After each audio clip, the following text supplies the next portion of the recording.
তো গাইস তোমরা কি বলতে পারবে এই 1 টাকার কয়েনটার উপরে কয় ফোঁটা জল দিলে জলটা বাইরে পড়বে? তো চলেন আজকে এটাই ট্রাই করে দেখা যাক। কয়েনটা থেকে জলটা বাইরে পড়লে যাতে বয়ে যায় তার জন্য আমরা নিয়ে নিয়েছি একটা সাদা পেপার। গাইস দেখতে পাচ্ছেন এটা পুরো একটা ক্লিন পেপার। এবার এই পেপারটা আমরা এখানে বিছিয়ে নেবো, তার উপরে এই কয়েনটা রাখবো এবং কয়েনের উপরে আমরা ফোঁটা ফোঁটা জল দিতে থাকবো এবং দেখবো কত ফোঁটা জল ধরে কয়েনটার উপরে। তো চলেন ট্রাই করে দেখা যাক। তো যতক্ষণে আমি কয়েনটা জল দিয়ে ভরছি ততক্ষণে আপনাদের মধ্যে যারা চ্যানেলে নতুন তার চ্যানেলটাকে নিশ্চয়ই সাবস্ক্রাইব করবেন আর একটা ভিডিওতে লাইক নিশ্চয়ই করবেন আর কমেন্টে জানাবেন কেমন এক্সপেরিমেন্ট ভিডিও আপনাদের পছন্দ, কেমন টাইপের এক্সপেরিমেন্ট ভিডিও আপনাদের জন্য আমি প্রতিদিন নিয়ে আসার চেষ্টা করবো। তো গাইস চলেন দেখা যাক জল কতটা জল ধরে কয়েনটার ওপরে আমরা ট্রাই করতে আছি।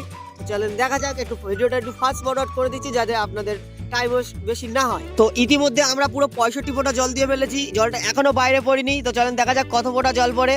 তো গাইস দেখতেই পাচ্ছ পুরো 70 ফোঁটা জল দেওয়ার পরে জলটা কয়েন থেকে বাইরে পড়লো। এবারে প্রশ্নটা হলো জলটা এতক্ষণ কয়েনের ওপরে কি করে টিকেছিল? পুরো একটা কাঁচের বলের মতো হয়ে গেছিল। জলটা কেন টিকেছিল? কারণটা হলো সারফেস টেনশন।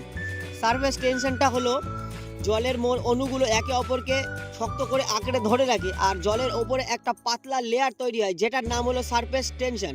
এই সারফেস টেনশনের কারণে জলটা এতক্ষণ কয়েনটার ওপরে আটকে ছিল।